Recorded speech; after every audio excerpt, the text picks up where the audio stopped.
Hey, everybody. Hey. How's it going out there? Good. Good. Glad to hear. So, tell somebody about the podcast. Let them know how awesome it is, how much they're missing out on all the cool people we talk to. And follow all of our social media platforms. Also, please like, subscribe, follow on all podcast platforms, Spotify, Apple Podcasts, all those good places to listen. We're also on YouTube. I guess you might be listening to this on YouTube. Mm-hmm. So subscribe to us there if you want to. There is no video yet, but you can listen to it there. Some people have been. Yeah, so our guest today is Rob McQueen. Rob is a military combat veteran. He did a lot in the military. He talks about all that in the podcast. Yes. He was in for 15 years, I believe he said. Commissioned officer. Yep. And then when he got out, he started doing some humanitarian work, which he's still currently doing for Waves for Water and the Clean Water Corp.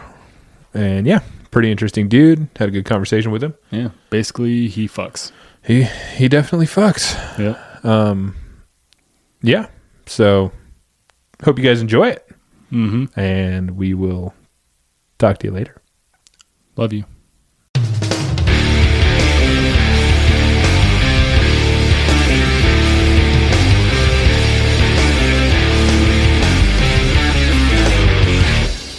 Where do we start? We've already had a whole conversation. Let's just fucking start off. Let's start off where I got interrupted. Yes. Fucking social media. Yeah, I have an Instagram account. I started it when I started school 2 years ago. Just follow astrophysics pages and cosmology pages. That's my major. So I was like, fuck yeah.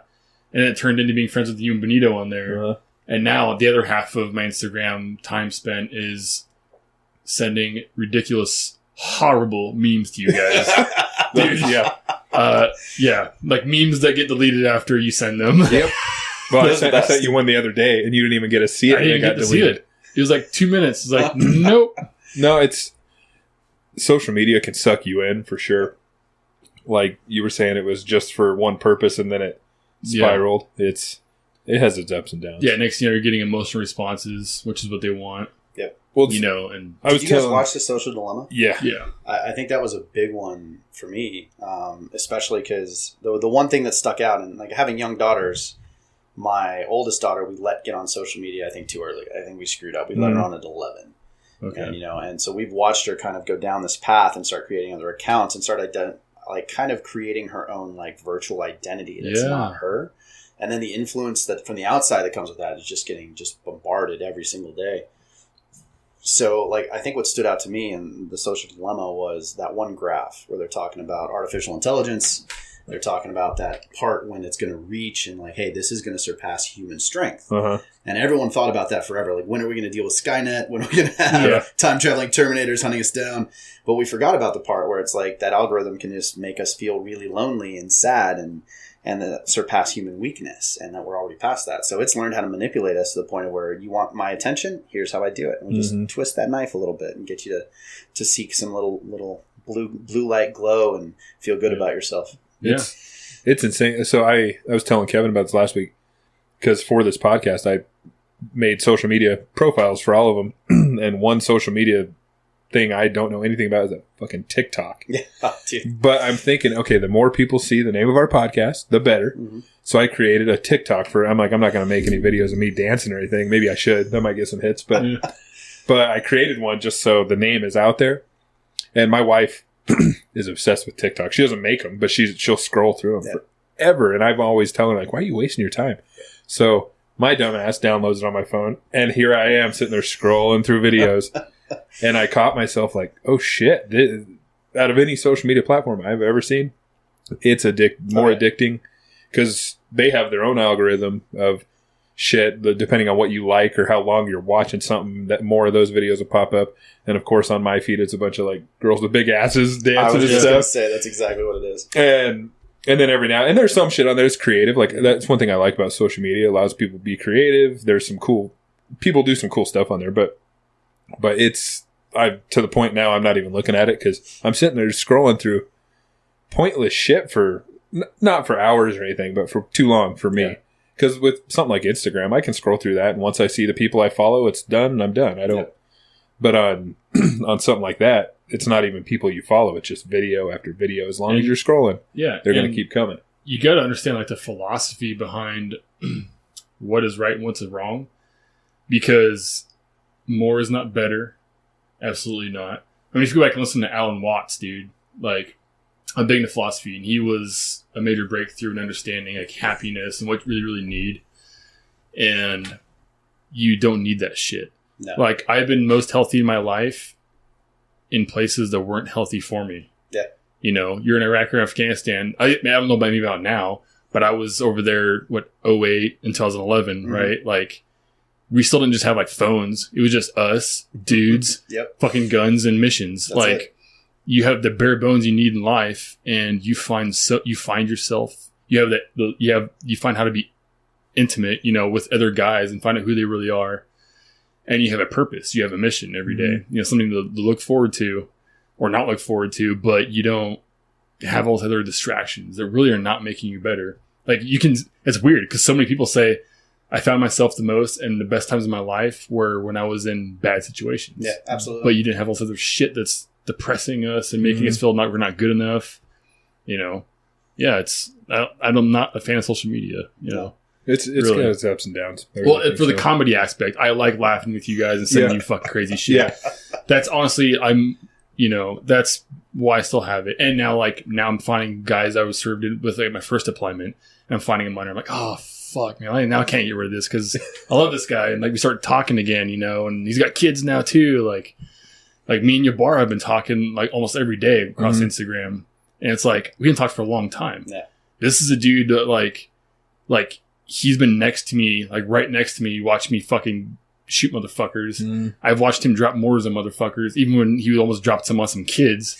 Like we dude, like we didn't. A lot of times we didn't even get along. Like we got mad at each other. But it's like, no, I've always got his fucking back. Like you were talking about earlier, like, and to be able to talk to him like all the time on Instagram now is like, that's fucking awesome. Like, I love this guy. I miss him. You know, it's a good way to connect. Yeah, I agree because it keeps me in touch with all my boys, like from previous platoons, companies, teams, whatever it is. Like, in touch with that crew, and you get the good news and the bad news, and I've found like that prospect of it, or just the ability to like, hey, let's reach out and like touch base with this guy. He's not doing so well. The ability to kind of mobilize a group of people to help is huge, and I think like back to what you said too, talking about Watts and like happiness, like purpose is critical to that, and I think that's one of the most interesting things when you look at just humanity and who we are. Like the success and happiness is found in the struggle, and people don't really understand that. Because I'll add right onto it. I completely agree with you. Like Iraq, Afghanistan, like on mission, clarity of purpose, a group of people that are willing to give their life for the same purpose on the team. There's nothing better than that. Yeah, like you can't find anything better than that. But what you do find, even moving past that, like a lot of the work and travel I've done recently, like I've been in the middle of the jungle in the Amazon where there is nothing, and there's a group of people that live as far off as you can get. They've lived there for hundreds of years. They're happy. And like we go in there and like help them with a small problem. They're like, oh, this is amazing. Thank you. Yeah. Like you can see like the light go on and like you've done something good. But the reality is they were already happy. Mm-hmm. Like they're living their life. They're in the struggle day to day. All they want is a little bit of family, a little bit of life, community. And they just want to keep moving day to day and find a little bit of success. You know, whatever that is, if it's survival or if it's, hey, maybe today I don't have to walk as far to get a bucket of water, or maybe tomorrow I don't have to rethatch this roof. Like just something simple. And they're happier than half the motherfuckers I know here in the U.S. Yes. Yeah. They might be doing something right. Honestly, yeah. You can't find happiness in materialism. No. And vanity and fucking, coveting what other people want or what other people have. Because that's just causing you to be unhappy. Yep. I want what they want. It's like, well, maybe they want what you have. Maybe they want a simple life. Maybe they just want to be a good person. Like, but that's totally, you don't see people in these tribes around fucking committing suicide every day. No. I just can't do it. Like, no. They're in the moment. They're living in the moment, you know, and a lot of us are not living in the moment. No.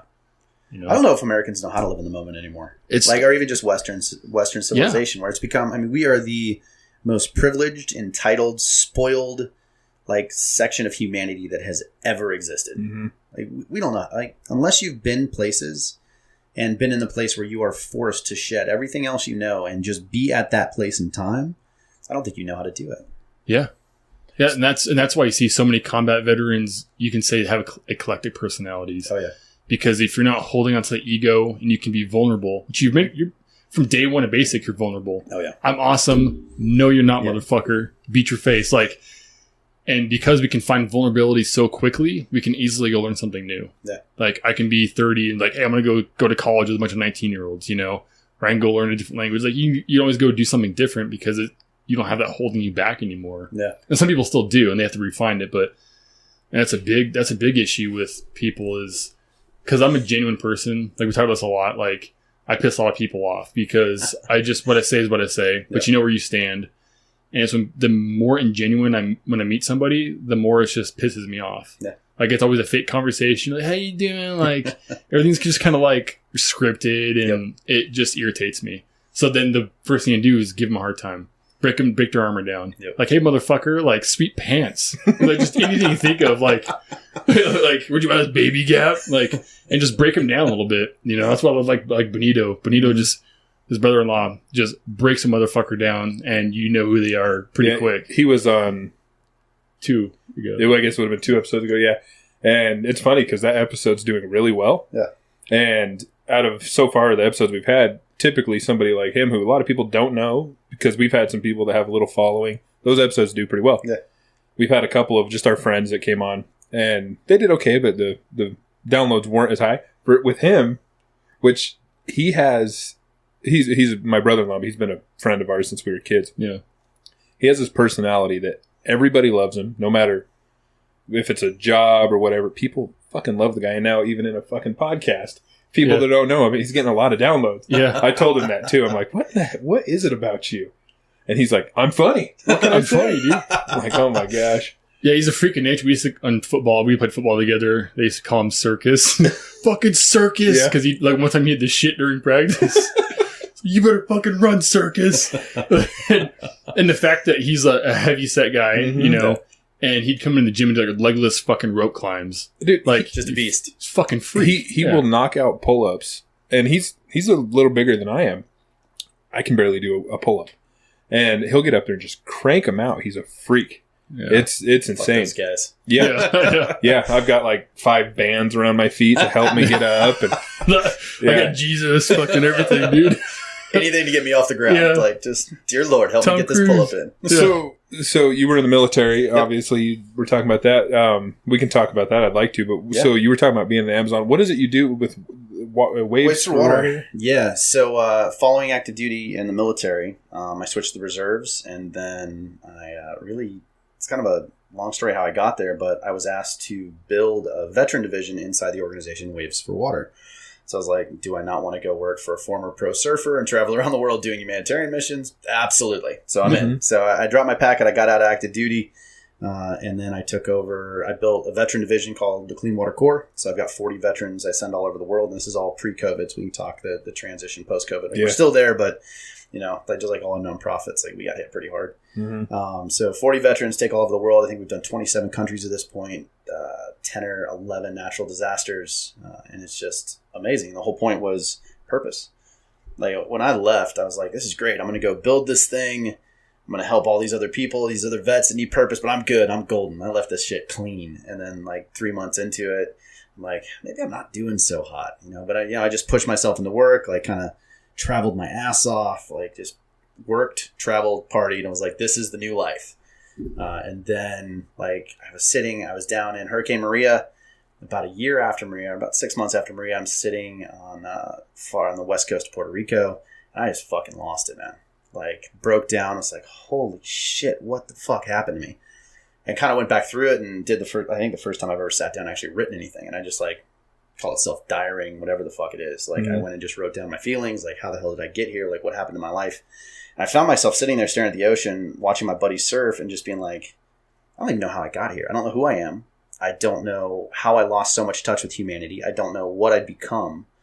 It wasn't like I was messed up. Like it just, I didn't understand how to connect with people anymore. I didn't realize I wasn't connecting with my family. And then being in Hurricane Maria, like going through the disaster, which is a fucking shit show, being in San Juan during Hurricane Maria. It's like a Cat 5 hurricane. It's a blast. If you ever get a chance to do it, woo, she's a story.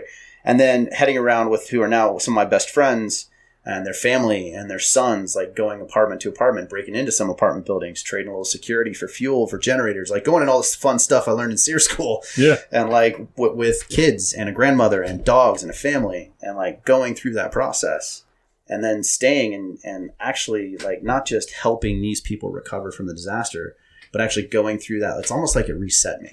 You know, it went back to all the trauma and the experience that we loved in combat. Mm-hmm. And it kind of like was able to go through that and then actually go through this like long process of kind of like rebuilding and like realizing, watching all these people that had lost anything. And for once I didn't cause it.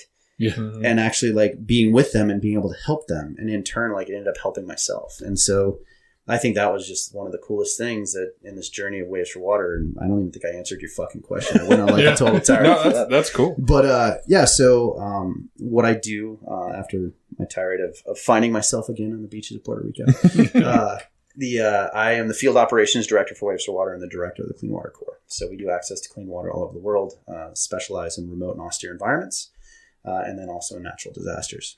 Oh, cool. Because I think you take a vet, and especially like a lot of the guys we have are former special operations guys or infantry and have a lot of experience. And it's like you can drop them off in the middle of nowhere and they can figure it out. Yeah. That's what we do well. That's kind of funny what you were just talking about, because Kevin recently is going through that process as well of reconnecting with people. We were just talking about this before you got here. I didn't realize I'm one of those guys who got out and I was like, PTSD. Like they put on a record, but I'm like, I'm good. I'm happy. Golden. And until like, you know, I see my accountant at the vet center, who himself is obviously a veteran, you know, and he just fucking tears me apart. And most of the time I just avoid shit. So I don't even know. Like, I'm fine. See, like, I don't even know I'm coming here. And then he's just like, nah. And so one of the things is like, I just started, like, I'm on like a low dose of SSRI. I'm also on medication for testosterone. Okay.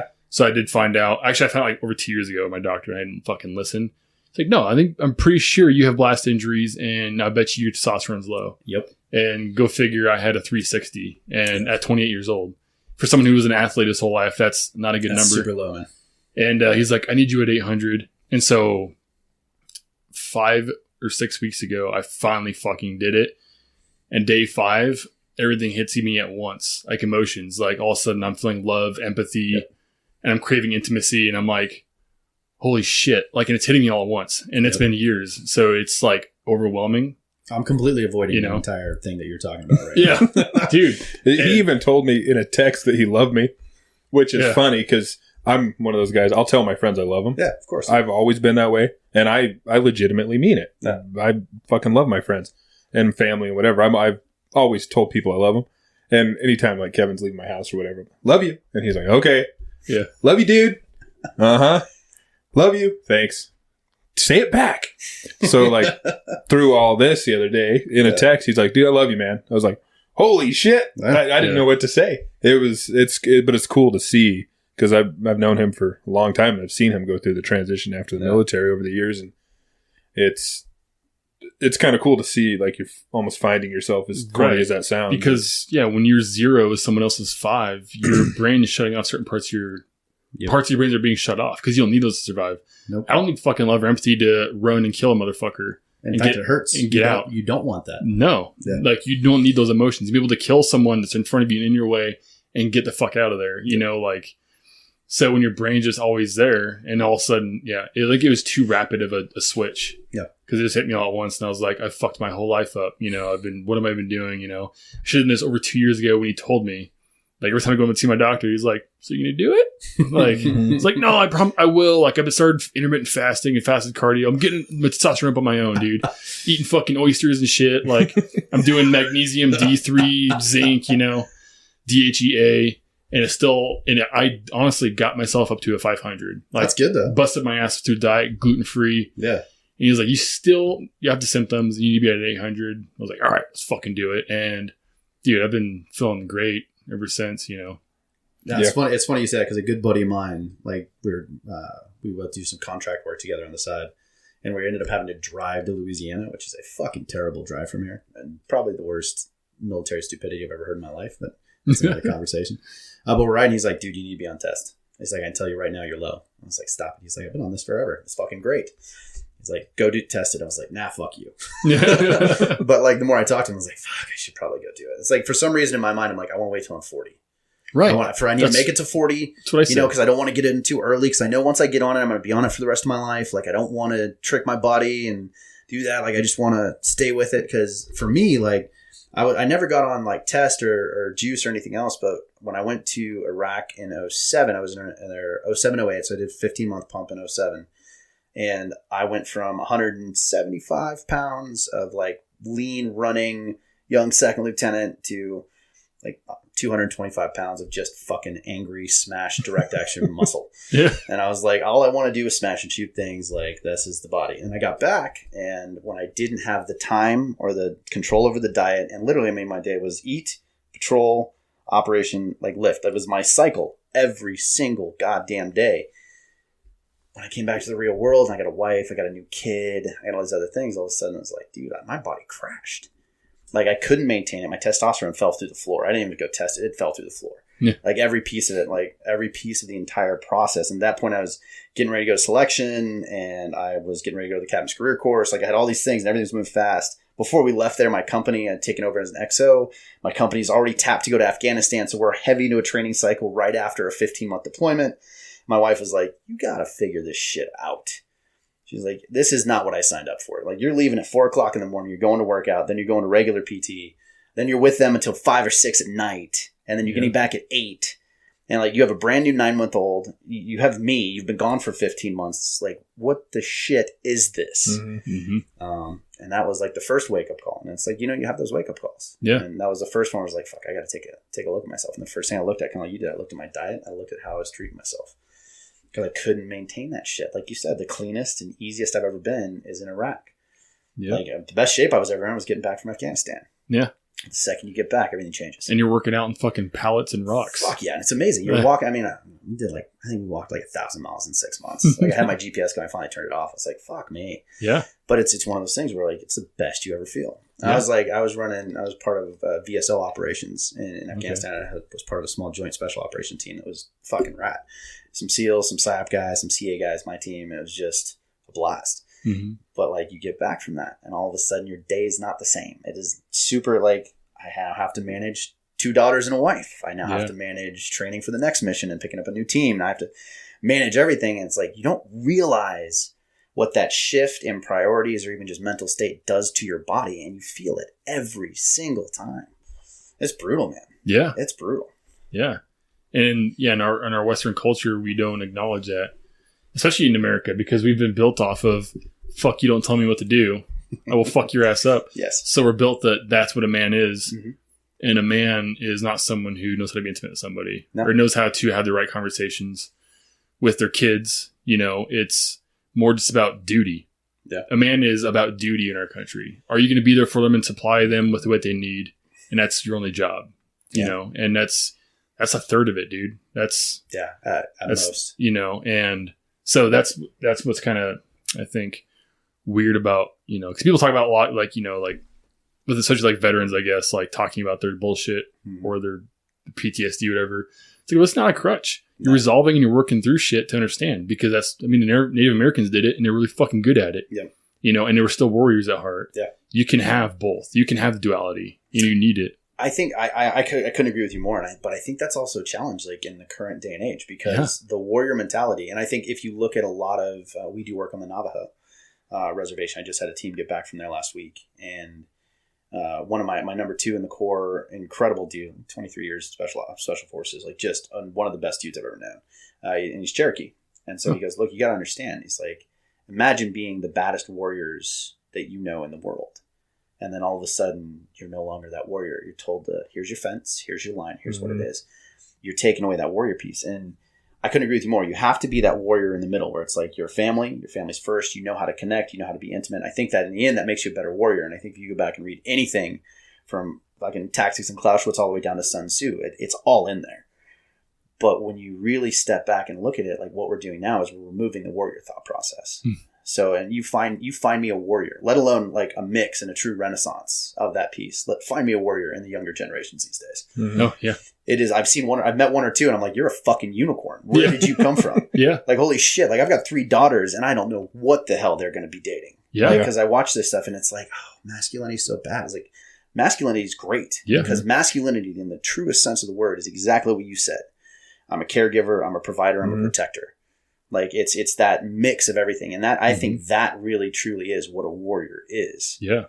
It's not look at it that way. No, it's not the guy who can grow a beard and wear a plaid shirt and deadlift 400 pounds and act tough. Like you're not a man. No.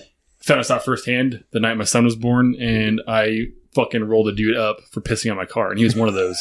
Definitely taller than me, bigger than me. Had to have his stupid fucking lumberjack beard. And I remember that. Yeah, and I did that. Yeah. Thought it was fucking awesome. These girls saw it. They made me feel good about it. The cops didn't do anything bad to me. They was like, get the fuck out of here. Son was born, awesome night. But like that, we're filled with a whole generation of those people. Yes. They don't know what it means to be a man. Nope. Because their dads didn't either, and they're raising them to be that way. Yep. Or they're not raising them. They're not fucking there. Yeah. They're like, hey, I'm going to my job all day. Like, cool. Are you teaching your son how to do any skills? Like, or what does he know how to do? Does he have any tradecraft? Fuck no. But tradecraft isn't even like, and dude, I couldn't agree more, but tradecraft's not even appreciated in society. No, it's not. If you're good at tradecraft, if you're good at fieldcraft, if you can get out and do that, and you're a prepper, man. Well, easy. Why don't you just like integrate into what everyone else wants to be? Let's hang out in that thought process. Stop doing things that are outside and scary with guns and bows and killing animals. Be an over specialist. Exactly. Be an over specialist. Well, be good at one thing and worthless at everything else. Exactly. Even in just like the trades in general. Oh, like my line of work, I'm a truck driver. The younger generation, they're not doing that. No, they're not doing anything like that. So like we at our company, we have a really hard time finding new, young, healthy guys to come work. Because most of the truck drivers are older. They're close to retirement age. Yep. They're out of shape. They've been doing it for a million years.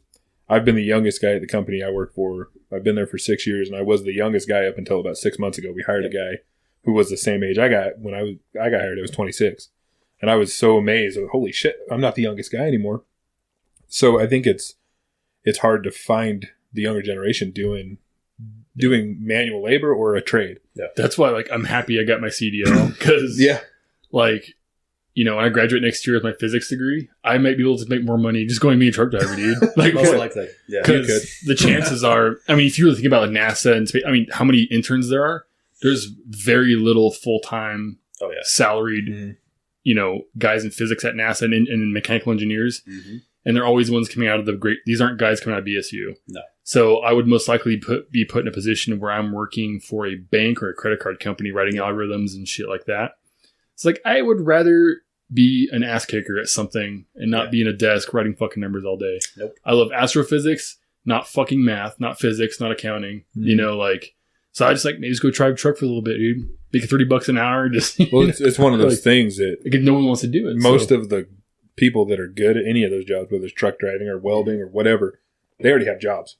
Yep. They're working, so companies who are looking for people can't find anybody because the good ones have jobs, and the ones you do find, they're subpar.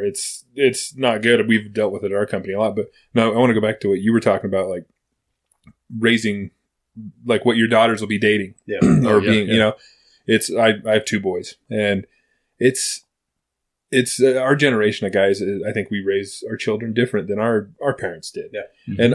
And I go back. I think about my dad. He was a pretty good example of showing like you can have some emotion, but like I would see the way he would treat my mom, and I mean he was emotionally there for her always. Yeah. So I've taken on that same thing on, and I'm trying to raise my boys like if you're gonna cry, cry. It's all right to cry.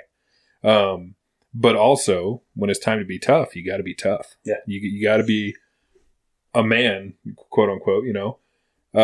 And that's hard nowadays because the whole toxic masculinity. And yeah, there is guys who are I'm so fucking masculine. That can be toxic for sure. Narcissism is toxic. I would also argue that they're not actually masculine. 100%. Yeah. And that's what me and Tad talked about.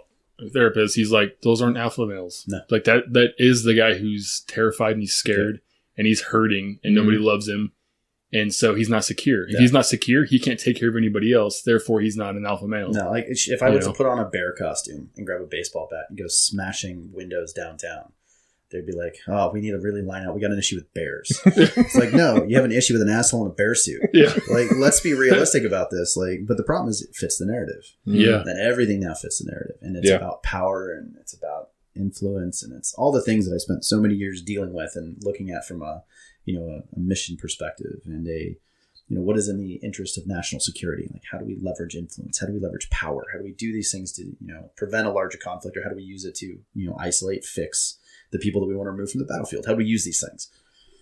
And I just see it in the U.S. and it just pisses me the fuck off. Yeah. It's like, it's removing conversations. It is making it difficult to actually find a common ground. Because when you say what somebody is at their core, or what something that was raised to be, like my dad was the same way. My dad is a straight up alpha male. I've got 2 younger sisters, and he was there for them. He's incredibly supportive of my mother. They've been married 30 plus years. Yeah. To this day, I mean, we had fights obviously going on. To this day, he's still one of my best friends. He was hard on me. He held me to a standard, but he was also supportive when I needed it. Yeah. It was not at the point where he's like, it's okay to cry. He was like, pick yourself up, toughen the fuck up.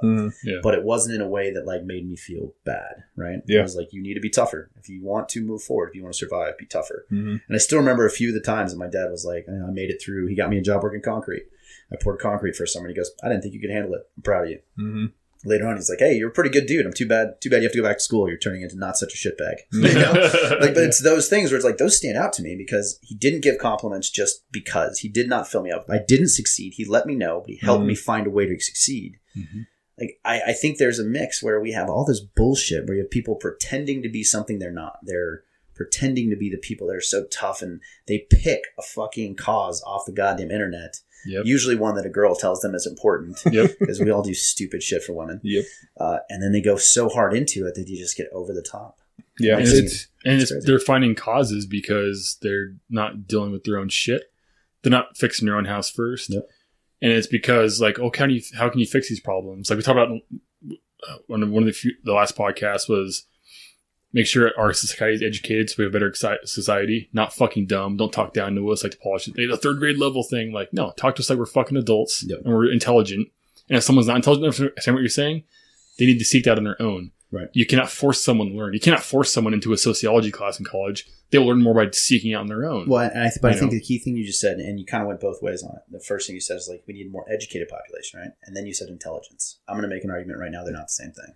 I know a lot of people who are educated that aren't fucking intelligent. No, they're fucking dumb. It's called educated idiots. Exactly. Useful idiots. I mean, Mark's nailed it right. Useful idiots. You got to have them. Get them, make them think they're the cusp of society, and then use them to do whatever you want them to do, because they will follow whatever you tell them to do, because that's what they learned over 4 years in college. I spent 7 years in college. Not a doctor. Was not a great student, but I made it through. Enough to get a degree in commission. But it's like, the reality of the entire thing is, if you look at college now, and to jump on what you said, and I think this sums it up. A good friend of mine, his incredible dude, his wife's incredible woman. She has her master's in education. She's teaching, I think she was teaching 7th grade, making 45, 50 grand a year. When I got out of the military at Fort Polk, which is, the worst place on the planet. But they had a program there for E5 and below getting out. If you were E5 and below getting out, there was 2 welding schools right there. The second you walked into that school, you were making 75 grand. The second you walked in. 2 years of training, you were out at 120 grand. You already had a job working in all the natural gas and oil derricks, everything down south. $25 a day per diem and like 125 or 175K running. And you're 22 years old. And so the conversation I had with my friend, she's like, they need to go to college. I was like, do you see the skill they have? Yeah. She could not understand that a non-college related skill, she's like, they're going to go blind from welding. I was like, you've got to think about this. They can go and take that skill anywhere. High-end composite welding, everything from like subsurface, high-end composite welding, you are a fucking... You could do anything, anywhere. You could take that skill to St. Bart's and live on the beach for the rest of your life with a shit ton of money and a bunch of island girls. Like, there's no issues. But they don't understand because it's not college. Explain to me how being able to do that talent, like that skill set, is like, go get a fucking... I have a general studies degree. The fuck is that? Like, that means I partied really hard. I have a bunch of minors. I failed out of mechanical engineering, and I was like, it does not mean it puts me way behind a dude that can go and like do high end welding. Are you kidding me? That's such a skill set. I think the trades are super important. Oh, they're going to be even more important. Even something like truck driving. I went through a truck driving school, and just doing that, it was a 6 weeks course. I think I was in that. It made my life way better. I had so many opportunities. And now with the miles I have and all that, I could get a job anywhere. I could go anywhere in this country. I could go 20 minutes in any direction and get a job, which somebody with a college degree, that's not always the case. No. And I know there's a lot of people we went to high school with that went off to college, and when the economy was in the shit, they couldn't get jobs. And I had a job all the way through. I was always doing manual labor stuff, working towards trying to get my CDL and stuff like that. But I think education is important as well. Absolutely. It's good to know I think it's good for a person to know how to do multiple things. And the great thing about the way their brain works is you don't fucking need someone to put it down your throat. You don't need to be in a class. You just need to have the intention, because you learn best that way when I'm in control. Oh, yeah. What do I want to know? Oh, I'm going to go pick up 3 fucking books on French. I'm going to learn this motherfucker in 3 months. Dude, look at the tools we have to learn something on your own. It is unreal. Oh, it's insane. It's insane. Like, I graduated high school in 99. Like, are you kidding me? The amount of, like, what there is now? There's no fucking way I would have gone to college. There's no way. Because, like, I could learn anything I want. And I'm exactly what you just said. If I don't give up, that's why I stayed in college forever. I couldn't find what I was passionate about. I didn't care. I was like, I'm pretty good at this. I can make my way through. Oh, my grandpa, he did this. He said maybe I'd like it. Yeah, I think I could do this. But it's like, unless you have passion for something, you don't really learn it. And if you're people like me, unless I have passion for something, I honestly couldn't give 2 shits. Yeah, seriously. I'm very similar when it comes to that. It's like something like this podcast, for instance. I'm passionate about it. Yeah. It's something I really want to do, and I learned how to do all this without going to any school. And obviously we got a lot of learning to do. It's still all new to us, but between just the internet in general and YouTube, I've learned how to do this whole thing and get it out there to however many people are listening. Yep. I didn't have to go pay anybody to show me how to do this. It was something I really wanted to do. Kevin and I both jumped on board and we're doing it. Yep. And it's because of something we wanted to do. Yeah. And it's something your kids see you doing. It's always putting passion into something. Maybe I should be passionate about something. Yeah. You can well, I've thought about that for a long time with my kids. My oldest son's 12. My youngest one's 5. And I've thought that when we were gearing up to do this, I'm like, I want them to see me going after things I want to do. So then they go after things. Because I look at my mom and dad, they never went after anything. They worked their whole life and have nothing to show for it. Yeah. And hardworking people, very hardworking people, just, they didn't ever do anything that they were passionate about. They're raised that way. Yeah. I watched something recently, actually a while back, with Jordan Peterson, and it really sparked something in my mind, which am 100% sure if it's the way. But he was talking about getting back to character development. Yeah, oh yeah. He's saying what we're doing in schools now. He said school used to be about character development. Mm-hmm. You had the father as your base, and in school you had religion to put an indoctrination or a direction into the kids, right? Yep. Now you shouldn't be religious because that's retarded. It's just a book. And you should focus on global warming. And so they're raising kids to attach themselves to causes, like you said earlier, not to look at themselves and have character development because they're not giving it to them. Like, my daughter, when we were doing the virtual one, and I've been slacking. I still have to talk to the principal about this. But so she's in kindergarten. So she's 5 years old. And they're doing it was like the library. Here's your activity. Click on these people. They each make a sound. And I look at the group, and the first person in the front is a woman, like a blonde-haired, normal white girl with a plaid shirt and a megaphone, like yelling. 2 steps back from her is a Asian guy in a Black Lives Matter shirt. And I'm like, whoa, stop.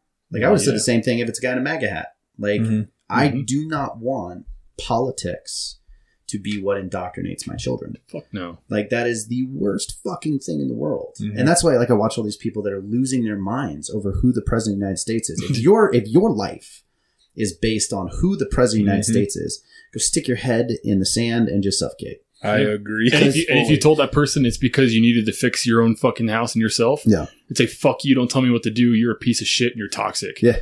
Sorry, I'm toxic for telling you what you need to know. I'm toxic for what? But I mean, it comes back to it. Like, my best friends have sat me down and been like, dude, you're fucking up.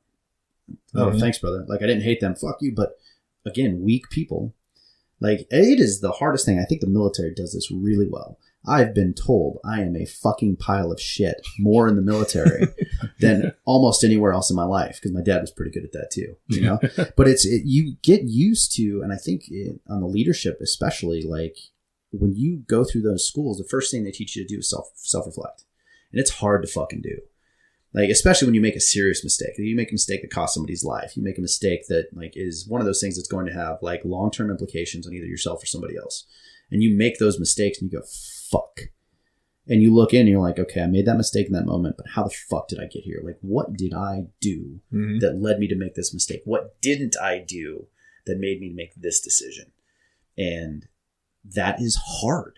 And that's why there's so much pushback against Jordan Peterson. Yeah. Huge amount. I mean, I think Penguin is now, the entire staff is like, I can't believe we published white supremacist books. Like, that Right. is the least. If you would go back 4 years and drop him in, he's as liberal and as left as you come. Mm-hmm. But it's very much just simple and like, take care of yourself. Like, if you become better, society becomes better. And I stand by his piece, and this is where I think I have a lot of political disagreements, even though I'm pretty moderate. Society cannot make you better. No. Rules in society cannot make you better. You can make society better by being better yourself. And I don't understand why that basic thing is so fucking complicated. Yeah, these days. the individual as Well, and he did. I guess he just dropped a new book where he is. Yeah. And I just read something his daughter posted. I don't know, Bree told me about it. That his daughter posted that everyone at the publisher was like crying or something. Oh yeah, So no, that's it. They're actually trying to shut him down. They're actually saying that he's publishing white supremacy, that he's this horrible anti-LGBTQ person. Like, it's like, have you ever listened to a word that he says? Seriously, it's all a narrative, like you were saying. It's a narrative. And it's also like what you said about if your whole world revolves around who you wanted for president. Like, also the other side of that, if someone voted for somebody I don't like, it doesn't make them a bad person. No. There's a reason they like that person. No. And I'm not going to judge somebody because of who their favorite politician is. No. And I'm not a super political person. I follow it. I have my views on things. Yeah. But somebody could have a completely opposite view than me, and that could be with anything. It could be with the Second Amendment. It could be with, even if, well, I don't know, racism's kind of a tough one. If someone's racist, that's kind of fucked up. Yeah. But what I'm saying is, like, different views doesn't make you a bad person. Well, and there's a reason people believe the things you're they supposed believe. to vote for a politician based on policy. Yeah. Like, when did this shit become he seems like really someone I want to introduce my daughter to? Yeah. What? He's a politician. Fuck him. And most or all politicians are fucking snakes. They're snakes. I mean, you don't get to that place without selling out some piece of your soul. Well, no, think about the turn of the century, 1900. Sorry, not this century. To be in politics was looked down upon, especially by people with high status. Yep. Like, oh, you're a politician? Like when, what was it? It was Theodore Roosevelt. Yeah. When he considered it, and they were like, his family's like, are you fucking serious? Yeah. Like, that is low. These are snakes in the grass. These are not of high quality or moral sound people. Like, it was looked down upon. Not during celebrities like they have been. Like, the shift is crazy. Mm-hmm. I think there's good people that want to get into politics to make changes and do good things. It just, from the outside looking in, it seems like they get eaten up by the craziness that is politics. Even like Trump, who I've never been a fan of him as a person. He just seems like is it as anybody? There's some people love him. I love him. But like, even back when he was on The Apprentice, I was like, that guy's the biggest asshole. I was like, that is a New York douchebag. Yeah, exactly. Right. And we could go down a whole rabbit hole there. Like, I think about how people say, oh, he's one of us. It's sure he is. But where was I going with that? Oh, anyways, people say, oh, he's not a politician. He is a politician now. He became one. He did. Even if he wasn't when he started, he became one. He's a disruptive politician, but he's still a politician. Yeah. Right. And exactly what you said. I agree. It's like if that's their whole life, is who they want to be the president or who they want in office. It's ridiculous. I think people have more in common than vice versa. Oh, completely. It's like, my wife has a lot of people in her family who they're pretty liberal people. I love them to death. Yeah. And I have some liberal views as well, but I have a lot of views on both sides. Yeah. And there's some stuff we disagree on. I love them. They're great people. They're contributing members of society, and just because they have a different view than me, if we all thought the same thing, this would be a pretty shitty place. Yeah. Yeah. Well, right. That's like there's that new social media app. I don't know if it's new, but a lot of people are going over there called Parler. Yep. Yeah. That's going to become the biggest echo chamber. It already is. For right wing. Oh, yeah. And I get why some people have gone over there because there's no censorship and all this stuff.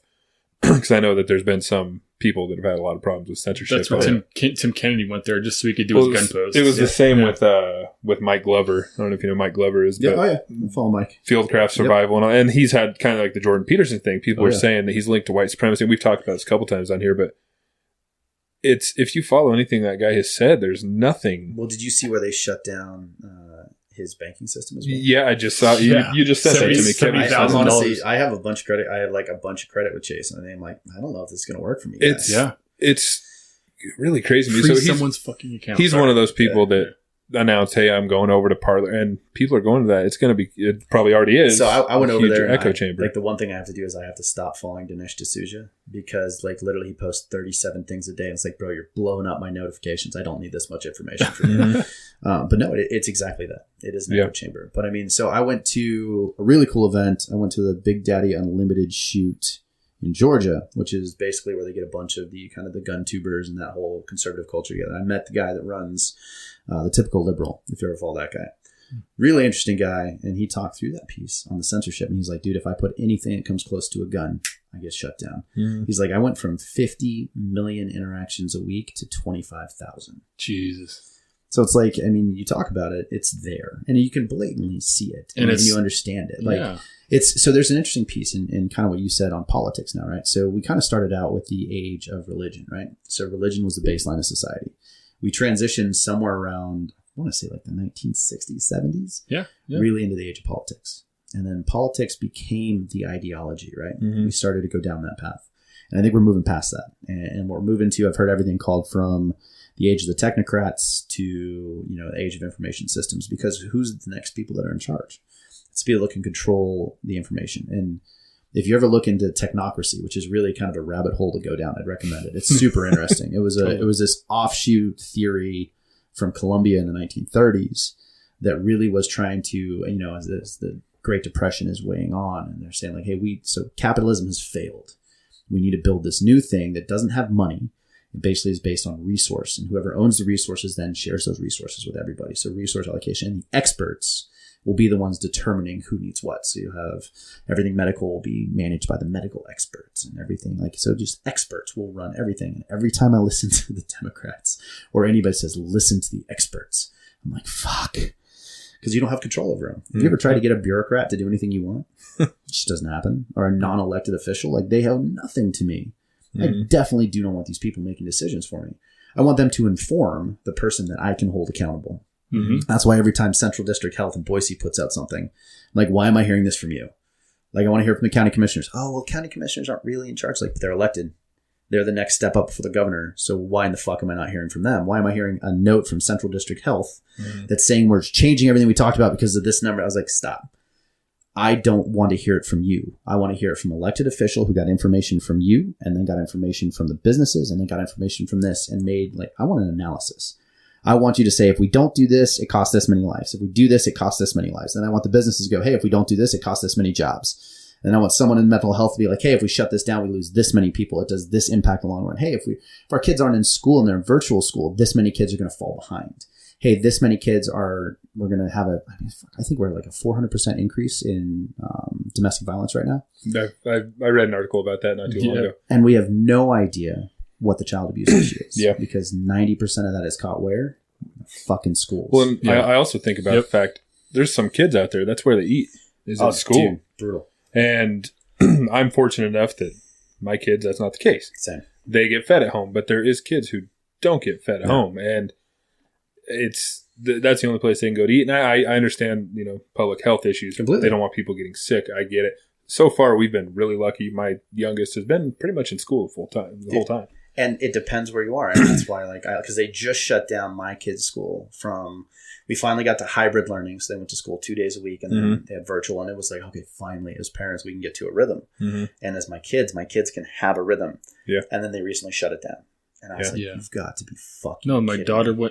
They put it from 2, then the 4 days a week, which was awesome for 3 weeks.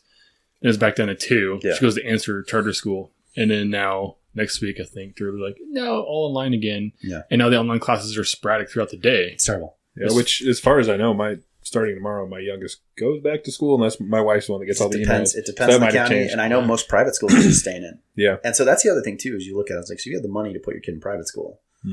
Already they're ahead of the power curve. Yeah. And now after this, they're going to be a full year ahead of their peers.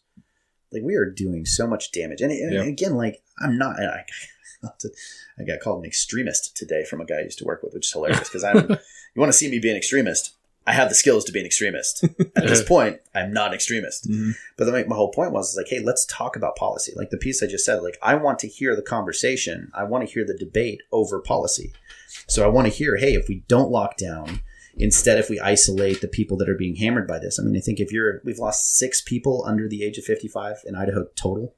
Okay, so everything is above 55. Let's isolate the 55 and above. Mm-hmm. What would the difference be in casualty in your fatalities and your hospitalization rate? What would that do to it? Okay, how do we make that work? But nobody's having a conversation. Yeah, because if you say anything against the experts, you're a fucking extremist. Yeah, you're racist. Well, you're racist too. Yeah, that's the other thing I hate. That if you say anything against what somebody else thinks, you're automatically a bad person. That is so insane to me, and I understand. I try to understand people's views on things. Absolutely, and I understand like with the whole COVID thing, people that are scared. I get it. Like somebody like my mother-in-law has asthma, diabetes. I get it. Completely. I'm scared for her because if she got it, or my parents, my dad's on oxygen. If he got it, it probably would not be a good thing. And but if you even say like, "Can we try something else or anything?" then people turn on you, and I don't know. I don't think it's as bad as we all think it is with people turning on you. I think that's where social media comes in. That's where the news comes in, where they're highlighting all the craziness. I don't think everybody's that crazy. I really don't. I think I heard it said once, and I think it was, I want to say it was a panel at Columbia. And, because you have that conversation of the silent majority. So you're right. What you're saying is we have a vocal minority who is all this crazy yelling, and we're all focusing on them because they make so much noise. Mm-hmm. So I think she was making a comment it was on Islam. It was the height of kind of the, all the attacks in Europe and kind of the height of radical Islam, which has tapered off over the last few years. And basically someone was saying like all Muslims are not radicals. And you're like, you're absolutely right. Yeah. They're not. I think it's something like 17%, which is still like 150 million. Mm-hmm. But where's the silent majority? Where's the 1.1 billion Muslims that are not standing up and fighting this? Yeah. The silent majority means nothing. Mm-hmm. And that's a tough thing to understand. Because then you have to look at, okay, so how do I go against this super radical? Like, and in the left, in the U.S., I think the left is very radical right now. There's definitely a right side radical, but they're quiet and they're waiting for their time to be what they are. And I always tell my friends on the left, I was like, you guys don't understand. I'm not worried about you. Me and 4 of my friends can take care of you if I have to. I'm not worried about you. Those guys I worry about. Because the guys that are really on that far right fringe, the alt-right that you talk about, that you think everybody is, those dudes are scary. Yeah. Because they're quiet. They know what they're doing. They have systems. They've got a shit ton of ammo. And all they do is they spend time training. Mm. And so it's like you don't understand. Like, so how do we, and we'll call us the silent majority. Because like I don't put myself out there like crazy. Every time I do, I get shot in the face. Mm-hmm. My family doesn't need that. I don't need that stress. My families don't need me stressed out because I'm mad at what some dude said on social media. Yeah. That's like, how do we find a way to start conversations? And I mean, things like this are great. I was just going to say, I think things like podcasting or even just friends sitting together talking. It's the best. Because even if it seems like all 3 of us probably are pretty moderate and stuff like that, I'm sure we have different opinions on things. And it's good for people to get together and talk about it. And maybe I'm going to change your mind on something. Maybe you're going to change my mind on something. I think a lot of us are feeling the angst of exponential growth in this country and Western world because everything is growing exponentially faster than our brains are able to adapt to our environment. Think about what people call like fundamentalists call like the better times, like the 20s, the 30s, right? The 40s, post World War II, like things were simple and we all fought for the same cause and we were together and life wasn't fucking easy. Yeah. So we weren't worried about certain things. And what was it? 1939, a woman's 5th highest need in the marriage was love. 5th, where it's number 1 now.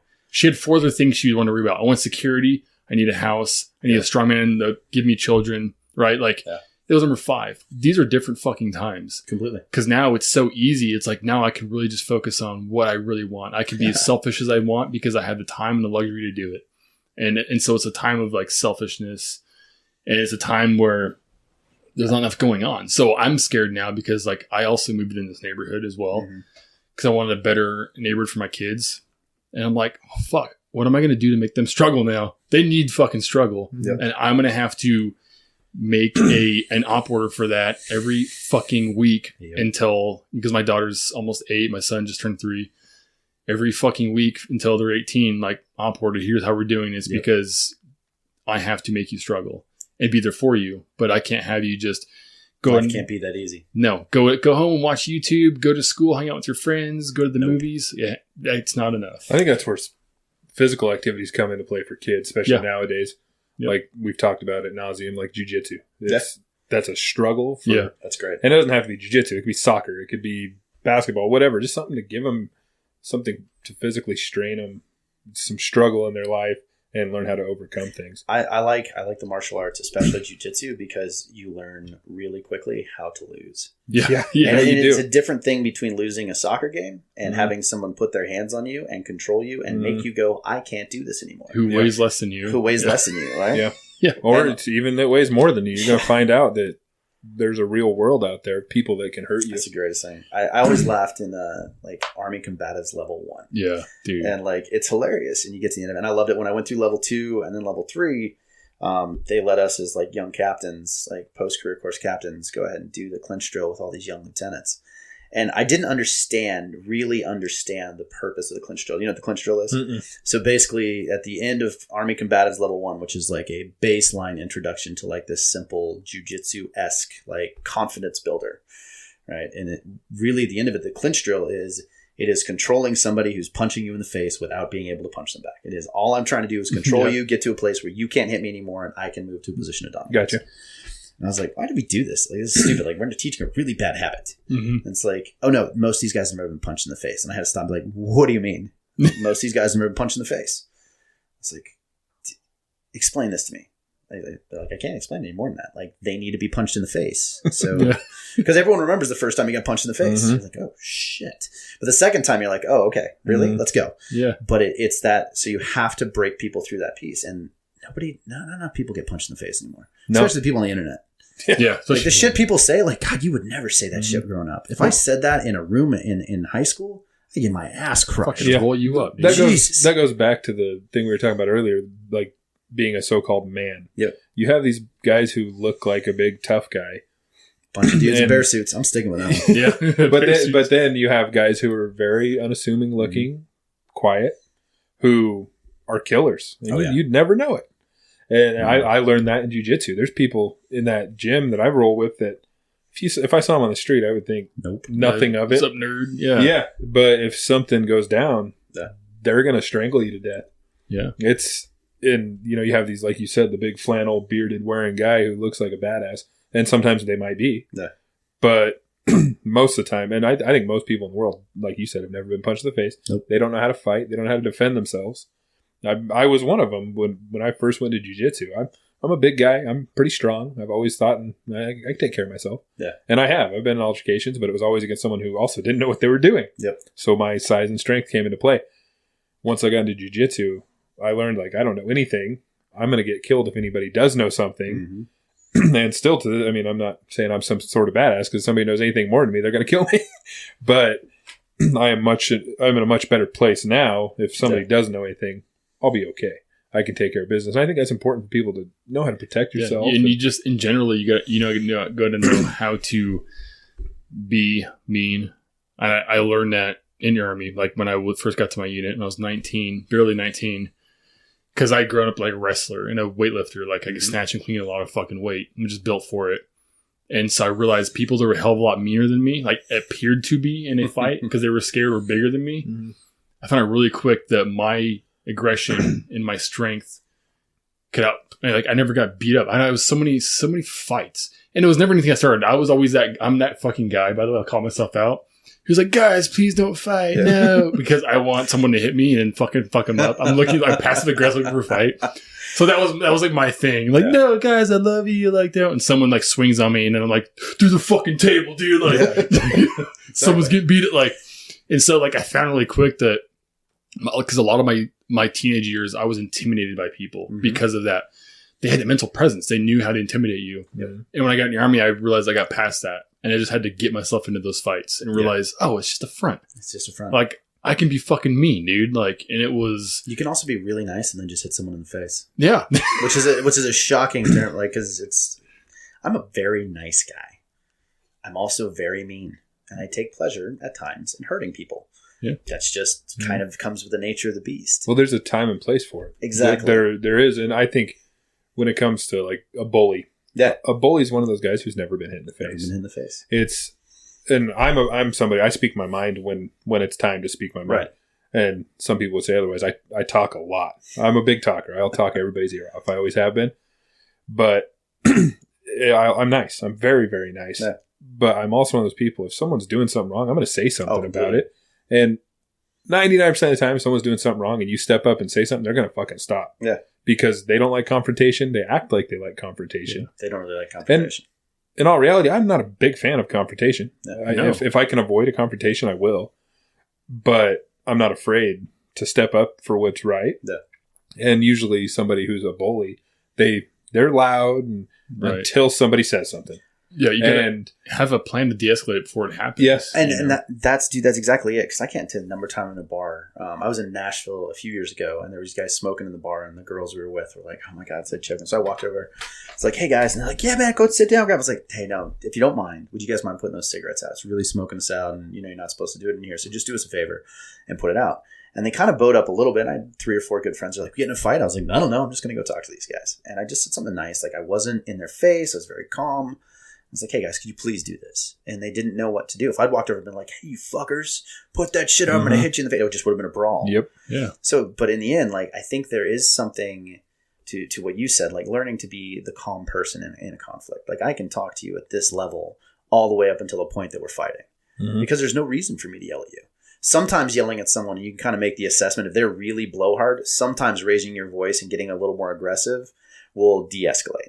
Like sometimes I've done that a couple times where it's like, if you step near me, I'm going to snap your neck. Yeah, they call it verbal judo, right? You're right, that's right. So you see, if you mellow out and they get bigger, then you get bigger with them. You kind of have to play that game. But the intent is to de-escalate with a backup plan of hurting somebody. Mm-hmm. But it's one of those things. If you've never been in conflict, if you've never been punched in the face, if you're not comfortable with that, like I yell a little too much in my house. Like, I'm a loud guy. I'm like you. I talk all the time. I'm loud. And the girls get, I'm like, "God damn it, what are you doing?" Yeah. And I look back and they're like, "Why are you yelling?" It's like, because I want you to be comfortable with that. I'm not actually mad at you. I don't want this like loud noise. Like my wife, when she first met my dad's a big, loud dude just like me. And he and I will have a conversation, like arms moving, like borderline yelling at each other. She had to go downstairs. She was like, "What the fuck is this?" And I was like, "This is how we communicate." That's why I got to basic training and nobody yelled at me. Like they're yelling, you're yelling in my face. I'm so used to this at this point. It doesn't matter. Now you're going to make me do so many overhead arm claps. I wish I could just put my face into a wall and cry. Yeah. But we'll get past that. Yeah. Like, and it's that whole thought process, but it's that it's stress inoculation, understanding conflict, and understanding that conflict is a tool. Yeah. Mm-hmm. And if you understand you're comfortable with it, then you can move forward. Yeah. And you can, sometimes you can't avoid it. Yeah. I told Spencer about this. It was like a very first podcast. Like when I was Ubering, and I was Ubering in my wife's Subaru Forester, so I got called a lesbian a lot and shit. And it had the moonroof and everything, so girls are always like, "Hey, roll it down. Like, you want to get drunk?" Like, fuck no, dude. Like, but like, also you get rowdy guys, and you could tell they're walking out of the Amsterdam or something. Yeah. And so luckily it's like it's the XT model, so it's got that electric chair. Nice. And I would raise it up to where my head hit the ceiling. So you looked huge. Dude. So I just knew that's smart. That's de-escalating. I have a plan, so raise it up, dude. And they get into like, "Dude, you're fucking huge." And they'll get like quiet. You're like 6'6", bro. Yeah, because I'm kind of stocky, so I can pull off that height. Yep. Right, I could pull it off. So they think I'm like 6'5", and I'm just like, I'm like way up here in this little Subaru, dude. Got a couple pillows under your ass. Yeah, but it fucking worked. It was crazy. Totally. Just a size thing. Like I imagine like Spencer walking around, he doesn't have to deal with a lot sometimes. Yeah. No. People just seem like he gets that respect. Yep. You know, like, it's... Well, when I was a bouncer, I saw it all the time. If you were bigger and just meaner looking, you didn't have to know what you were doing. Where were you a bouncer at? At the end zone, right across from BSU. I feel like maybe I've seen you there before. It's possible. I did it for like a couple football seasons. Okay. But like when I was doing that, I didn't know how to fight. I thought I did, but I didn't looking back. But I've always been kind of a big guy, and I'm also a friendly guy. Even in that scenario, I'm a friendly person. I like to be friend. That's a good way to de-escalate too, is be friendly. But there was me, and then there was guys bigger than me. And half the time, they just have to walk up and show I'm big, I have a presence, and things would calm down. Occasionally, somebody wants to fight the big guy and prove themselves, and that happens. But like you were saying, when someone's bigger, they're a little more intimidating, especially to somebody who doesn't know what they're doing. Well, that's what I thought was weird too. Like my second deployment, we were basically in a pot field. We were literally on a pot field. And was this in Afghanistan? Yeah. Where were you at in Afghanistan? I was in Panjwai. I was on Cop Taliban with 3234. Yep. And I know they were fucking smoking it. I got really good buddies with them. It was really interesting where it started off for like a week being, you know how it is. Green Berets look down at everybody like, fuck you, especially guys. the uplift guys. Yeah. And I think these guys were 3234. I think it was a Halo team. I'm pretty sure. 3234. I think it was Halo. 4 to the 5. It depends. So, okay. But really quick, they realized it was different. Like they at one point were giving me their extra guns. Yep. Like we got a lot of respect because like, oh, these guys are actually fucking rolling out. We were taking heavy contact, pushing through the fucking contact. Guys are stepping on pressure plates. Mm-hmm. I was 22 as a young sniper team leader, and I just like didn't know how I was going to react in some of these situations. Oh, completely. And somehow just went full fucking like Rambo. Like one point, someone called me fucking Mel Gibson because we're getting shot at. I'm running around. I'm putting an E6 in place because these guys are not really supposed to be. I'm fucking yelling. I'm running around, almost getting shot. So it was like hilarious. But like after a couple of these instances, they were like, "No, like you guys got to fucking respect. You guys are down the fuck dudes up, you know." And it became a really good relationship, even with their Captain Martinez, I think. When he watched me, I talked about this with Morgan. I shot a guy with binos, and this is at the point where they said you couldn't do that anymore. Yeah. But he was watching us react, and for some reason, I don't know why, because that's not really his job. But Captain Martinez was up at the HESCO next to me, watched the whole thing go down. And was like, "That was fucking awesome, dude!" Like, because it was like an offhand shot too, and I think it was like 350 or something like that. And but I shot him in the clavicle, didn't fucking kill him, and I almost got court-martialed for this, and it was because of what year was this? 11. Yeah. Yeah, and so it's because of this. It said, okay, RT South, binos are on because you know why we're using them. And I even tried to push tactical kite flying because these little motherfucking kids were always doing it to show our positions. Completely. And I was like, can I just go punch this motherfucker in the stomach? Yep. He's like 12. He can take it, you know? And Captain Oliver was like, nah, dude, because when I come to Commander, I just roll out with like a 320, dude. Yep. I was like, I'm just going to react to contact with this or a fucking law, dude. You just, because you have Carl Gustav's like, you know, SF dude. Guys did, but which are amazing. Yeah, dude. The goose is amazing. But that's also getting out of the story because the assaulters were always fucking massive. Mm-hmm. Like you knew who the medics were when you walked up to them. They were my size. They were actually all the medics I think on the team were actually SOTA qualified. I remember like Brock was, Justin. No, Justin was the sniper. But anyway, the assaulters were always fucking like 6'3" jacked motherfuckers, dude. Like you knew who they were, and then that presence I felt it made me feel uplifted.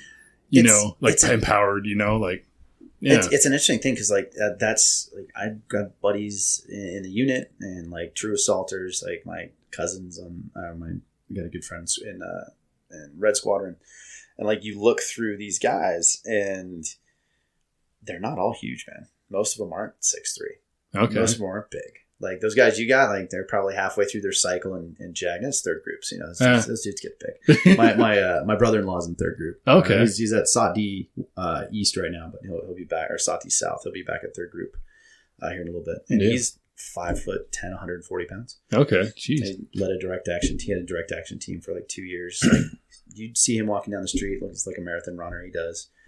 He's a fucking major in SF and a damn fucking talented operator. Huh. But you would never know it. Super quiet, not outgoing, and like a lot of the guys I know, and some of the dudes I know are fucking huge, and you're like, Jesus fucking Christ, like you are a specimen of a man. Most of them super fit, incredible shape, but they're not huge guys, man. They're not. And that is that perception of everyone being really big, but it comes down to like you never really know what these dudes are, who they are. Dude, and something that told me a lot was like when we had basically a MASCAT situation. Pressure plate goes off, and before I can even I'm supposed to be on QRF. Before I can even get my shit ready, I see there's 3. I know Brock was the first one out. They get on the fucking gators, and they don't even give a fuck. They're like, we know someone just stepped on some shit, and they just took off to go help our guys. Like, selfless motherfuckers. And all 3 of them that went out got injured. I think Brock got shrapnel in his brain because we get to the QRF, we get out there with my new first sergeant. He gets out there and he steps on our pressure plate when he gets unloaded and blows his motherfucking head off and fucks the ODA guys that were right behind him. Yep. fucks up our captain, or the medical officer, our medical officer, our captain. He gets shrapnel in the face. Yeah. So now we have mass casualty situation, but these guys didn't give a fuck. Like, we came first. We're all on one side. We're not just Green Berets, regular dudes. Like, and they weren't impressive looking guys. These ones, like the medics, they were average of the built. You know what I mean? Like, you wouldn't expect that they're superheroes. No. But they didn't even fucking blink, dude. Nope. AT Deltas are some of the most incredible dudes you can imagine. I had some good buddies that are Deltas. Their skill set and their talent level is through the fucking roof. Like, it's unreal what those dudes can do. Yeah. Well, that goes back to what we were saying about struggle. Like, all that shit you were just talking about, that's fucking struggle. And that creates good. And like me, I was never in the military. But I've always gravitated towards guys that were, because I fucking respect them, especially guys who've been in combat, who've been through some struggle. And I just love the way, like, guys like you think. And my dad was a Marine. I was raised by him. He was kind of a hard ass, but I respected him always. I still do. And I've always just been enamored by the military lifestyle, everything like that, because I think it's because of the struggle those guys go through, and struggle creates something in somebody, whether it's in the military or whether it's on a jiu-jitsu mat or anything like that. Yeah. And struggle creates something. I love people, like, because of those experiences, when you see them go out of the way, even when their life is sucking maybe, and helping somebody. Mm-hmm. Like, that says so much about them, because how many people have shit that's going right for them or have a lot of money, and some little thing happens and they can't be there for you. They can't fucking, and that really opened me up to that. Like, that's what I love about, men and women. Yeah, I saw the male side of it. Like, that's what I want to be. Yeah. Like, and so I respect the shit out of people that do that. And when you see it, you're like during the hurricane in Texas, you see dudes just getting their fucking boats and helping people out. Like, that's what I'm about. The UFC, Derek Lewis. Yep. Yeah. He's got so much money, doesn't need to show off for anybody. He's out there in his big lifted truck helping people. Yeah. And I think like some news outlet captured it, and that wasn't his plan. Nope. But it's a good dude. Yeah. And I don't know. And he came from a whole life of living poor and struggle. And I think struggle is important for people. And it's, I don't know, like me and you were raised pretty similar. Not much money, a lot of struggle in our life. There was times where, schools where we're eating, stuff like that. Mm-hmm. I think it makes a better person. And there's going to be assholes who struggle too, but... Yeah, and that's why I'm kind of scared too, like, again, about my kids, because think about after the Great Depression, that generation was like, our kids are going to have everything. Yeah. Because we don't want them to do this.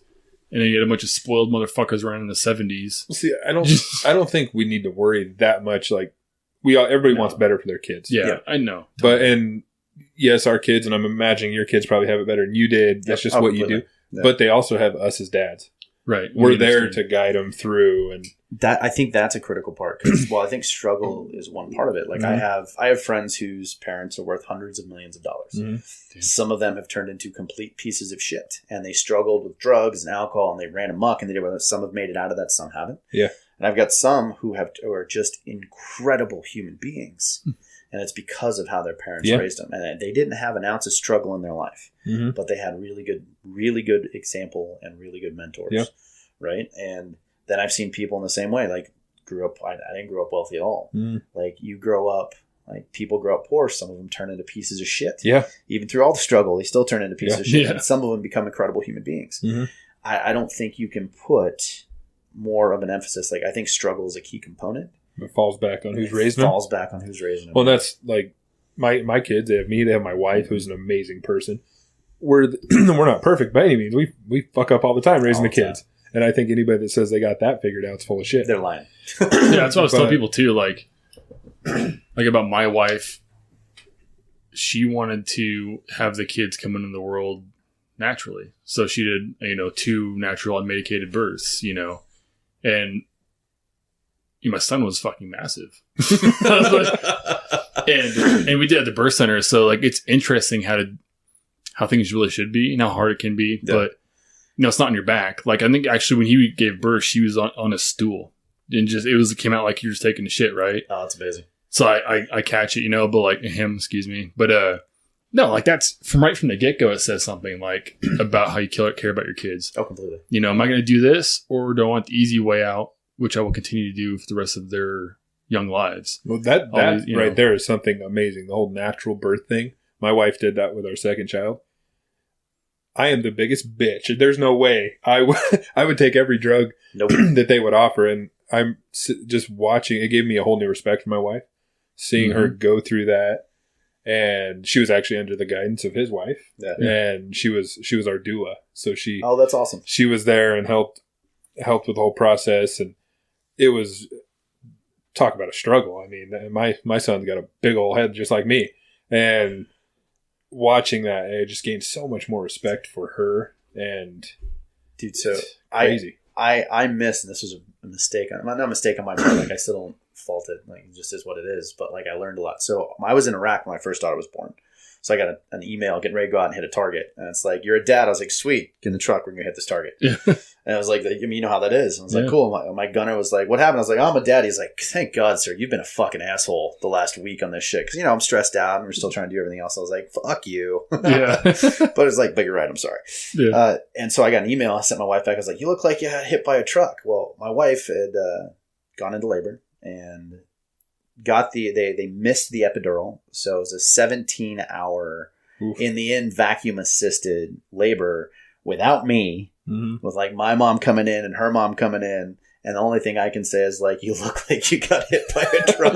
Because I didn't have the respect because I wasn't there for it. I was like, that sounds terrible. I got to go. I got some shit to go blow up.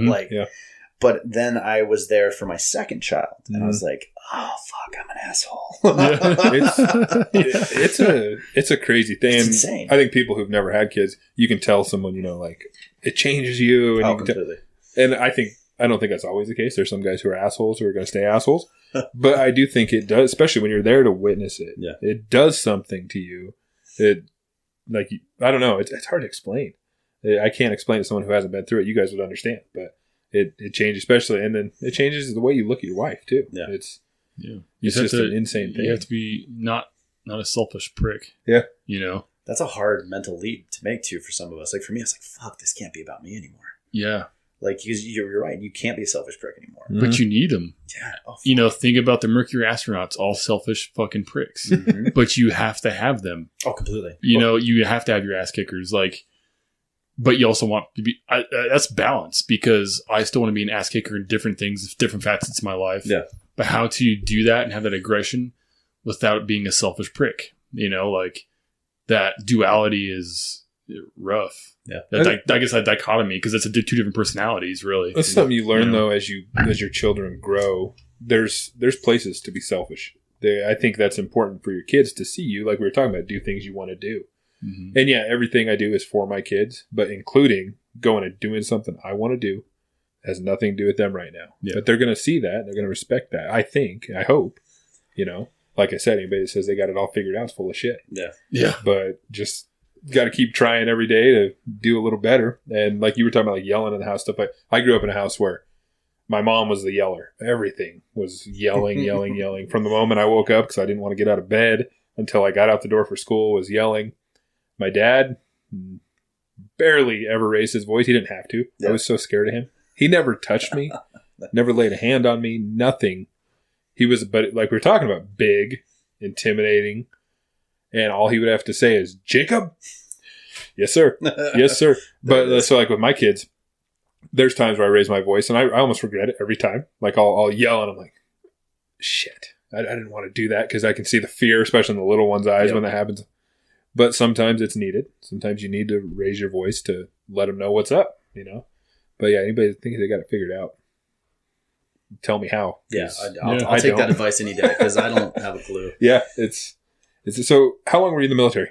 So 15 years. Oh, wow. Yeah. So I'm still in the reserves. I go teach one class at the fucking longest acronym ever, but the JFK U.S. Army Special Warfare Center and School, or SWCC, at Fort Bragg. So I go teach one captain's career course class a year. So I'm what's called an individual military augmentee, which is the greatest program in the history of the military. So instead of one weekend a month, 2 weeks a year, I go teach one class, and that's my year. Nice. Which is great. And it keeps me still engaged with the force, which is great. And I get to kind of help shape, for better or worse, I get to help shape the next generation of leaders in the field, which is awesome. But yeah, I started out, I was infantry guy for the first 3 or 4 years, spent time at the 101st. I was a Rakkasan, 3rd Brigade, 101st, went to Iraq. I was a platoon leader for about 18 months, then took over a reconnaissance troop as an executive officer. Came back, went to the Captain's Career Corps selection, and then became a civil affairs officer. So on the special operations side, civil affairs gets to do some pretty fun stuff. So I took my first team to Afghanistan, attached to SEAL Team 2, part of a joint special operation, so SOTF Southeast. So I was in Zabul all 2012, which is just a fucking great experience. Some of the best dudes I've ever worked with. And got to really do some really amazing stuff living in the mountains of Afghanistan, like village to village, like getting to live and work with all the elders and fight a shit ton. So then from there, I came back, picked up a second team, and went to Bosnia. And I ran a small counterterrorism team working at the U.S. Embassy in Sarajevo. And I was there for almost a year in Bosnia, working with some members of the intelligence community and different like embassy agencies, which was just a crazy experience. And I happened to be there kind of one of the craziest times ever. So I was in Bosnia doing counterterrorism, focused on foreign fighter flow. And then I was there when Russia moved into Crimea. So we went from counterterrorism to shifting. Like Eastern Europe fucking blew their mind when that shit happened. Like SOC Europe was like, what the fuck just happened? So then we went to kind of a counter-Russia piece. And then I happened to be there during the 100-year floods. And so my team, we were training at one of the Bosnian counterterrorism forces up in Banja Luka in the northern part of the country. And then the floods hit. We got cut off and trapped up in the northern part of the floodplain. So we ended up helping coordinate most of the international response. So then I'm now in my first natural disaster. And so I get to lead that from the disaster area, which was just fucking, 1 million people were displaced overnight. It was fucking insane. Like my team sergeant and I were trying to get back down to Sarajevo. We ended up driving back up the Sava River on the road. The river is literally coming over the road behind us as we're climbing up to get back to Banja Luka. And I was like, holy fuck, like, this is we're stupid to try to make this trip. Like a Hyundai Santa Fe, like Jesus. And then I ended up like just going down and working with the UN when we finally got out of there, and like basically spending the next few months doing disaster relief, coordinating NGOs. And that was how I got connected with Waves for Water. Like John Rose, the founder of Waves, had gone to Afghanistan with my buddy, who was a company commander from 25th ID in 2011. And so I reached out to John before I went to Afghanistan in 12, and I was like, hey man, maybe we'll do this. It was way too kinetic to bring in some guys to do water. I could bring in a pro surfer. I was like, it just is not going to work. And so we ended up I reached back out to him. I was like, hey man, I got some money. Do you want to come do some work in Bosnia? And so we kind of found these like 15 different communities that were completely cut off by landslides. And like at this point, we're already 2 weeks past the disaster. So it's becoming a significant issue. All their water's completely contaminated. And they were starting to get funding from outside sources. So like when you're getting funding coming in quietly from different countries to specific communities, you want to know why. And I was like, okay, well, hey, let's go do some water projects and I'll find out what's going on.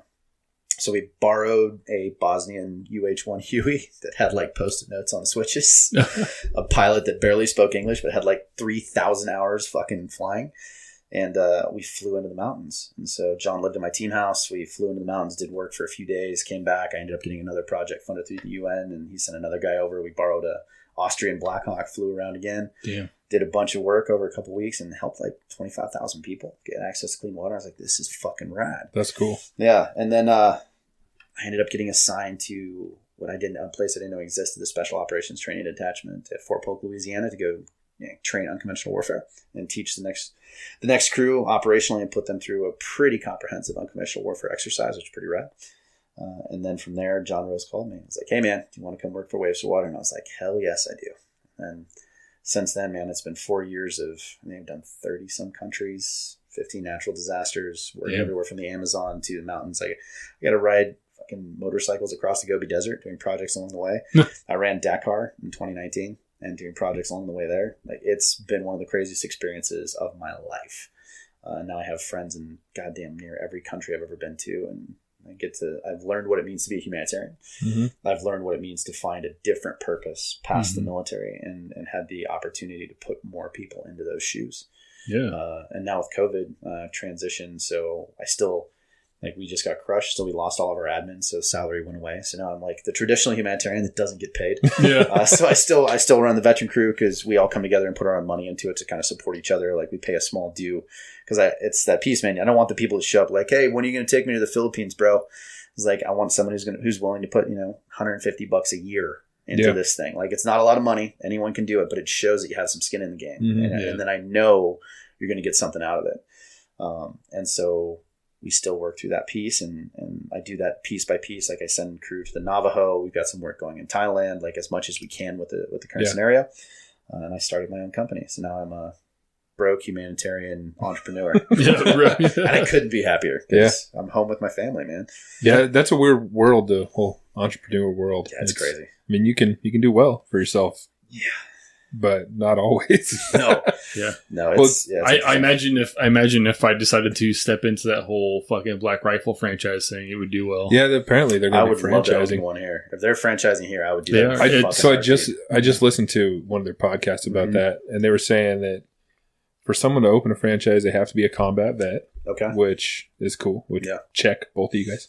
And what else was it? You had to own your own business prior. Yeah, you have to have been a former business owner or something like that. Anyways, but it's cool the way they're doing it because they want it to work, obviously. And I am. They're talking about I just need $500,000. Yeah, no, yeah. Then they said, but it does cost about $500,000 to get it going. Yeah. Oh, easy. And yeah, because I don't know, Kevin and I have talked about that in the past. Like, man, if they ever did that, that'd be cool to be part of. Yeah. I'm not a veteran, but I drive around here at Black Rifle Coffee. Would kill it here. Oh fuck yeah! It'd be huge, especially in like this area of town. Yeah, like just throw it over here next to Independence somewhere. Oh yeah, just yeah. I don't know. I'm kind of a coffee snob, and I love their coffee. I'm part of their thing, man. It's delicious. It shows up every month. Yeah, it's real. Me and Kevin actually, we drove over to Salt Lake, and they gave us a tour of their facility. Oh, nice! It was pretty cool. It was cool, other than the people or the guy that gave us the tour was awesome. Yeah, he was double amputee. Yeah. Oh yeah. And he'd be walking through, and it was your typical fucking dickhead vets. There was a couple of them. Yeah, like oh, these guys were just coming through the view, and they're like, oh, cool. What are you guys doing here? Shut the fuck up. You're like, you piece of shit, motherfucker. Yeah, it was kind of a weird vibe. You want to react that way to him because, yeah. Well, then Matt Best popped his head out of his office, and he's like, what's up, guys? And then just goes and closes the doors. And Luke hates him. Yeah, we have a friend of ours who's a Green Beret now who he served with him, and he says he's a dickhead. But I know other people that know him, and they say he's a nice dude. So who knows? Maybe he had a bad experience. I mean, I guarantee we could find people on both sides of the street with all of us too. Yep. People that love me. I bet you're right. I'm a total fucking I bet you're asshole. Right. No, I think it's amazing what they've done with that company, though. And I've kind of followed them since before Black Rifle was a thing. Well, and Matt was doing all of his YouTube things. Yeah. And they have like their whiskey company, and I love Leadslinger, man. It's pretty good. It's smooth. It's super drinkable. Yeah, like it's nothing fancy. It's just drinkable bourbon. Yeah, we actually one of the dudes. Do you know who Vincent Vargas is? That was with him? He's supposed to come on this podcast. Rocco? Yeah, dude. But it's just been a timing thing. We got to figure something out. We're actually probably going to start doing some like Zoom podcasts because I have a few people that are really cool fucking people that don't live here that will come on. So actually next week's going to be a Zoom one. That'll be our first one. Nice. So see how it goes, and then we'll see what we can do because we have some like pro fighters, stuff like that awesome. We want to get on. But yeah, he's one of them. I reached out to him before we ever started this to ask him some advice, and he was really cool. He called me. He's like, "What's your phone number?" He called me, gave me some advice. Dude, that's awesome. Cool. Yeah, I think he lives right in Salt Lake. So that's it's good to hear that, man. Like it's really good to hear that. There's good people out there. There really is, and like we were talking about earlier, with all the crazy shit going on in the world, there's good people. Yep. Yeah. You just gotta know where to find them, I think.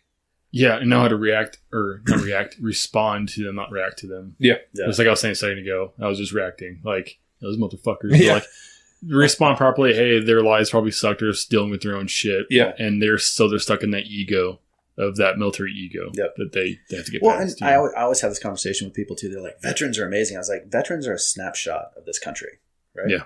So you have shitheads that are veterans, just like you have shitheads in there. Like, not every veteran fucking walks on fucking water. Yeah, no. Like, I will say that the best people I've ever met in this world have been veterans. Like, and people I served with. When I served with people where I was like, God damn, how do you exist? Yeah. Like, you are fucking ridiculous. Like, everything about you. Like, God yes, make me fucking proud to be like you. I wake up and I'm like, that dude's an American. I'm an American. I feel fucking great today. Yeah. Then I see other ones. It's like, fuck you. Yeah. Dude, the ones I like the best. I realize I've always even accused myself of being a disillusion. Is when the guy is a stand-up motherfucker, and he's that way as soon as he's off work. He's off out of his uniform. He's not a different dude. Yeah. Because I've had guys I looked up to, and as soon as you get back from the deployment, and they're like E6s, they're in the barracks fucking lighting off fire extinguishers with these doors. Yeah. Like, you just lost all my respect. And it's sad when you see that. Dude, that's a hard thing, though, man. Like, it is really hard to do that transition from being a combat soldier to being a garrison soldier. Yes. I one of the reasons I left, like, I feel like I was a good leader. I was a decent officer. I don't think I'm a fucking good garrison soldier at all. I hate it. I hate the extra bullshit. I hate that piece. I love the job. I love the skill that goes into it. I love the people I get to interact with. Like, I'm a big fan of being not the smartest person in the room, right? Like, if you're the smartest person in the room, find a different fucking room. Yeah. Like, go be around people that are smarter than you. And so that's what I love about the job, because you get to meet so many different people from so many different walks of life. But I do like that garrison basic, like, so the story, like, and this sums it up, like the driving to Louisiana piece. And I can't remember if we talked about it when we were live or it was before. Oh, I think we were on. Were we on? I don't even know. I think anyways. But yeah, but that whole thought process of like, that's the garrison military. This is what you're going to do to minimize risk and do this. Like, but that doesn't make sense. There's no way I would do that. I had a sergeant major tell me, he goes, look, I get it. These rules are stupid. Just sign the paper and you're going to do something totally different down there. I was like, but you're making me sign a rule that you know I'm not going to follow. Yeah, what's the fucking point? To cover their ass. Because that's the bureaucracy of it. Like, that's what it is. And I was like, fuck, I hate you for this. I love that you're honest with me, but I hate you that you're making me do this. But it's one of those things. Like, I don't like that garrison piece. And there are probably some really good garrison. And I've known some really good garrison soldiers that were shit downrange. Yep. And so it goes back and forth. And the ones that are good at both are the ones where I look at them as like, because it's not me. Like, I was a decent garrison soldier. I think I was pretty good downrange. But it's like, the dudes that can do both, like, you look at them like, you're a special type of human being. Yeah. Like, yeah. And that's, I guess, that's kind of, the kind of the track I was on with that. And even more than that, even just like a stand-up dude who's got your back. He's taking care of you, he's making sure everything's right. Like a good NCO. Yep. Like, I feel like I was a pretty good NCO because I had those values. I had that character. And when I take that uniform off, like, I'm here now and I still conduct myself that way. Yeah. Like, I fucking clown around a lot, but I know when to be serious and be there for somebody else, and I know when to just take action and be an ass kicker. Right. But the rest of the time it's like, let's just goof off because life's short, Yeah. I think it's anything in life, though, military or not, someone who can just be themselves and be a good person. Be yourself and be a good person. Not just be yourself and be a shitbag who takes from other people. Yeah. Because I mean, like, if yourself is a shithead, stop being yourself. Yeah. Yeah. Exactly. And I think people can change too. People that are shitheads, they can come out of it. I've friends they have to they have to suffer. Yeah. And that's not even in, like, I don't know if that's even imprinted in psychology, but so many wise people and philosophers have said you cannot change without suffering. Yeah. I'm gonna go with that because that's me too. You can't just say I'm gonna be different tomorrow. Yeah, you gotta fucking suffer. You gotta have that mentor too. I cannot, like, having a good mentor, having somebody guide you through that suffering, help you on the other side, let you understand what you're doing. Very few people can do that. Like, what is it? Goggins. Mm-hmm. Jesus Christ, man! Like, not everyone's Goggins. No. Like, that dude's insane. Mm-hmm. And he did it himself because he had that type of, like, desire to change. Yeah, you look back at those pictures when he was overweight. Oh, it's insane. It's, not everybody could be him or how many people or Jocko. No, I mean, how many people can Jocko he's that driven dude and he's probably always been that dude. Yeah. To watch somebody go from where Goggins was to making that decision, hey, I want to go do this. Like, you go lose this much weight and come back, bro. Mm-hmm. Like, getting the brush off. How many people would do it? Like, you're talking fucking less than and most people that 0.1%. Most people that are going to lose that weight are going to put it right back on. I've fucking been there. Yeah, and so it's there. I agree with you. I think people can change. Yeah, and I think I probably give some people too many chances. Mm-hmm. But, like, I think everyone deserves a chance to change. I think everyone deserves the support of, like, hey, here's what you have to do. Yeah. And, there can be somebody there saying, this is what you have to do, and I'm going to be there with you, but you still have to do it. You have to embrace the struggle. You have to take the step yourself. Because if you don't want to change, nobody can make you fucking change. No. And I think that's a problem right now is too many people think we can change somebody else. Yeah. Like we can do it through policy, we can do it through law, or we can do it by, bashing them on the fucking internet till they feel bad about themselves and get better. It doesn't work that way. Yeah. Person has to decide it for sure. Yeah. I guess we can wrap this up. All right. Do you want to put your podcast out there, stuff like that? I mean, you said you're on a hiatus, but yeah, we're going to pick it back up soon. Bacardi and Cola, which most people don't remember the advertisement from the late 90s, early 2000s, which is sad because it's one of the best goddamn commercials in the history of man. But yeah, so Bacardi and Cola podcast, my buddy Carl and I, just two dudes with different perspectives on life growing up that ended up serving together for a few years, had a lot of respect, and like to have a conversation like this where we pick a topic that's pretty controversial and have a conversation about it in try to be a very open-minded way. Yeah. I think that's the best way to do it. Yeah. Yeah. Yeah. And then the Clean Water Corp, like we're still trying to push it forward and get it going. We're still doing work around the world. So if you're looking for a group of people that have a common purpose and trying to make a positive difference in the world, take a look at us, Waves for Water and the Clean Water Corp. Cool. Fuck yeah, dude. Yeah. Thanks for having me on, guys. Dude, blast. Good to meet you both. Thanks for coming.